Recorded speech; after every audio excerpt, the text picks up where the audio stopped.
Everyone, welcome back to my YouTube channel. कैसे हैं आप सब? I hope all are you well. Students, आज इस वीडियो में हम क्लास 7 मैथ एनसीईआरटी एक्सरसाइज 5.1 का 13 सम डिटेल में करने जा रहे हैं। In the previous video we have done the 12 sum in detail, so let's start the 13 sum, filling the blanks. Students, यहाँ पे हमें 6 फिलिंग द ब्लैंक्स दिए गए हैं और इसे हमें सॉल्व करना है। सो students, don't forget to like and subscribe and share it with your friends also. So let's start the first filling the blanks. If two angles are complementary angles, then the sum of their measure is dash. Students, हमने previous video में supplementary, complementary, linear pair, adjacent, vertically opposite angles, इन सब angles के बारे में discussion किया था। सो एक बार हम फिर से इसमें शॉर्ट डिस्कस कर लेते हैं। ठीक है, कॉम्प्लीमेंट्री एंगल्स क्या होते हैं? Complementary angles, complementary angles are those angles जिसमें दो एंगल्स मिलके क्या बनाते हैं? 90 डिग्री का सम बनाते हैं। दो एंगल्स का जो सम होगा वो क्या होगा? 90 डिग्री। सो ये क्या होंगे? Complementary angles. सप्लीमेंट्री एंगल्स क्या होते हैं? Supplementary angles are those angles जिसमें दो एंगल्स का जो सम होगा वो क्या होगा? 180 degree. Okay students, I hope you understand it. And the next is adjacent angles. Adjacent angles क्या होते हैं? साथ में जो साथ वाले एंगल्स होते हैं ना, वो क्या होते हैं? Adjacent angles. अगर हम एग्जांपल के तौर पे लें, लाइक कोई भी एंगल्स है, दो एंगल्स तो साथ में है, ठीक है, ये क्या हो गए? Adjacent angles. Okay students, the next is vertically opposite. Vertically opposite, vertically opposite angles क्या होते हैं? दो लाइंस अगर एक दूसरे को इंटरसेक्ट कर रही हैं तो एक ही पॉइंट पे, तो वो क्या, और इधर बनने वाले एंगल्स क्या होंगे? वर्टिकली ऑपोजिट एंगल्स होंगे। और ये हमेशा क्या होते हैं? इक्वल होते हैं। ठीक है students, I hope you understand. The next is vertically opposite angles के बाद आता है हमारा लीनियर पेयर। ठीक है, लीनियर पेयर। अब इसके नेम से ही हमें कुछ कुछ आइडिया हो जाता है कि लीनियर पेयर एंगल्स क्या होते हैं।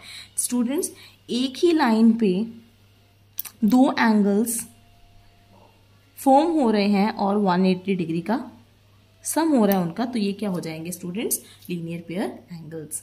आई होप यू अंडरस्टैंड इट। आपको ये समझ में आ गया होगा। अब हम first filling the blank solve करने जा रहे हैं। The first is if two angles are complementary. अगर दो एंगल्स कॉम्प्लीमेंट्री एंगल्स हैं, then the sum of their measure is.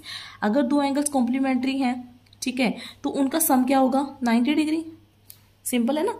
दो एंगल्स अगर प्लस हो रहे हैं और वो कॉम्प्लीमेंट्री एंगल्स हैं, तो उनका सम क्या होगा? 90 डिग्री। तो this is the answer. Okay students, the next is if two angles are supplementary. अगर दो एंगल सप्लीमेंट्री हैं, ये सप्लीमेंट्री है ना, उनका सम क्या होगा? उनके sum, the sum of their measure is, the sum of their measure is 180 degree. So दो एंगल्स जो सप्लीमेंट्री एंगल्स हैं, उनका सम कितना होगा? 180 डिग्री। तो आंसर कितना आ गया हमारे पास? 180 degree. Okay students, I hope you understand it. And the next is third देखेंगे। two angles forming a linear pair are dash। दो एंगल्स हैं जो कि लीनियर पेयर बना रहे हैं।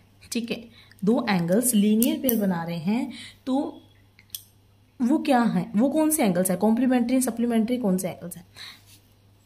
जैसे देखिए, अभी ये है, एक लाइन है, उसके ऊपर दो एंगल्स बनते हैं, हम उसी को लीनियर पेयर कहते हैं ना। उन्हें क्या कहते हैं हम? Linear pair angles. ठीक है, जो कि इक्वल होते हैं 180 डिग्री के, जिनका सम कितना होता है? 180 डिग्री। अब ये वाले एंगल्स अगर फॉर्म कर रहे हैं 180 डिग्री, तो इट मीन्स कि ये सप्लीमेंट्री एंगल्स हो गए, है ना। तो इक्वल टू ये क्या हो गए? Supplementary angles. क्योंकि सप्लीमेंट्री में भी दो एंगल्स का जो सम होता है वो 180 डिग्री है, और लीनियर पेयर में भी ये दो एंगल्स जो मिलके 180 डिग्री के एंगल बना रहे हैं, तो इट मीन्स कि ये क्या है? Supplementary angles. Okay students, I hope you understand it. The next is fourth, if two adjacent angles are supplementary. अगर दो एडजेसेंट एंगल्स है वो सप्लीमेंट्री हैं, दे फॉर्म डैश। हमने एडजेसेंट एंगल्स के बारे में जाना है ना, जो एंगल साथ में होते हैं। कोई भी एंगल्स हैं, लाइक कोई भी एंगल्स है जो साथ में है, ठीक है, वो क्या होंगे? Adjacent angles. ठीक है, एडजेसेंट एंगल्स हो गए। अब दे आर सप्लीमेंट्री। अगर वो, क्योंकि ये इसमें भी लीनियर पेयर ही बन रहा है और वो 180 डिग्री का एंगल, इनका प्लस क्या होता है? 180 डिग्री। तो दे फॉर्म डैश। ये क्या बना रहे हैं? ये भी तो लीनियर पेयर बना रहे हैं ना, क्योंकि एक ही लाइन पे दो एंगल्स हैं। ठीक है, तो ये भी क्या बनाएंगे? Linear pair. तो आंसर क्या आ जाएगा हमारे पास? Linear pair. Okay students, So this is answer is linear pair. The next is fifth, if two lines intersect at a point, अगर दो lines कोई हैं वो एक दूसरे को intersect कर रही हैं, intersect मतलब एक ही point पे एक दूसरे को काटना, ठीक है। दो lines एक दूसरे को intersect कर रही हैं like this, एक ही पॉइंट पे एक दूसरे को काट रही हैं, इंटरसेक्ट कर रही हैं, then the vertically opposite angles are always dash. तो इस पे क्या बन रहे हैं, यहाँ पे दो एंगल्स बन रहे हैं, ठीक है, दो एंगल्स बन रहे हैं, तो ये क्या हो गए vertically opposite angles. Vertically opposite angles, vertically opposite angles.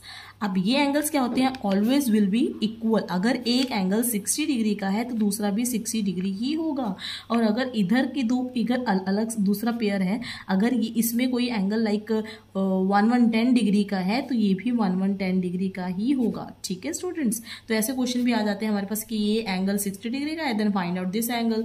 अगर इसका कोई मेजरमेंट दिया है तो इसको फाइंड आउट करने को कह देंगे। Okay students, I hope you understand it. The next is, तो इसका आंसर क्या आ जाएगा, इक्वल।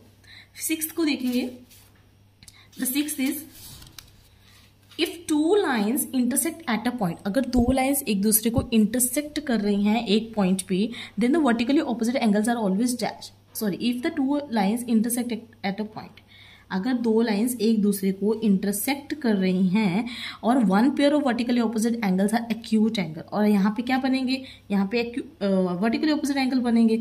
अब उन्होंने कह दिया अगर तो एक पेयर जो है एक्यूट एंगल्स का है। एक्यूट एंगल्स कौन से होते हैं students, acute angles are those angle which are less than 90, जो क्या होते हैं 90 डिग्री से कम, ठीक है। अब ये 90 डिग्री से कम है तो ये क्या हो गए, हम कुछ भी ले लें लाइक 60 डिग्री ले लें, ठीक है, क्योंकि ये 90 डिग्री से कम है। अब उन्होंने कहा कि अदर पेयर, जो ये अदर पेयर है ये क्या होगा, ऑब्ट्यूज होगा, क्या होगा, ठीक है। ये वाले एंगल्स कौन से होंगे। सो स्टूडेंट्स देखिए, अब हम पहले जानते हैं कि एक लीनियर पेयर के एग्जांपल्स है। जैसे लीनियर पेयर को देखिए, लीनियर पेयर पे क्या होता है कि दो लाइंस, दो एंगल्स बनते हैं, ठीक है। एक तो हमारे पास देखिए 90 डिग्री का एंगल क्या होता है, बिल्कुल स्ट्रेट होता है ऐसे, ठीक है। अब एक एंगल होता है एक्यूट, ये 90 डिग्री से कम है तो ये एक्यूट हो गए। तो स्टूडेंट्स अगर एक एंगल एक्यूट है तो दूसरा लीनियर पेयर का हमेशा ऑब्ट्यूज होगा, ये याद रखना है आपको। तभी तो अगर एक्यूट है, अगर कोई भी एक्यूट अगर हम ले लें इसे 70 डिग्री ले लें, ठीक है, तो 180 बनाने के लिए हमें क्या चाहिए, 180 बनाने के लिए हमें 180 से माइनस करेंगे 70 को, तो हमारे पास 110। देखिए ये 90 डिग्री से ज़्यादा आ रहा है, इट मीन्स कि ये ऑब्ट्यूज होगा।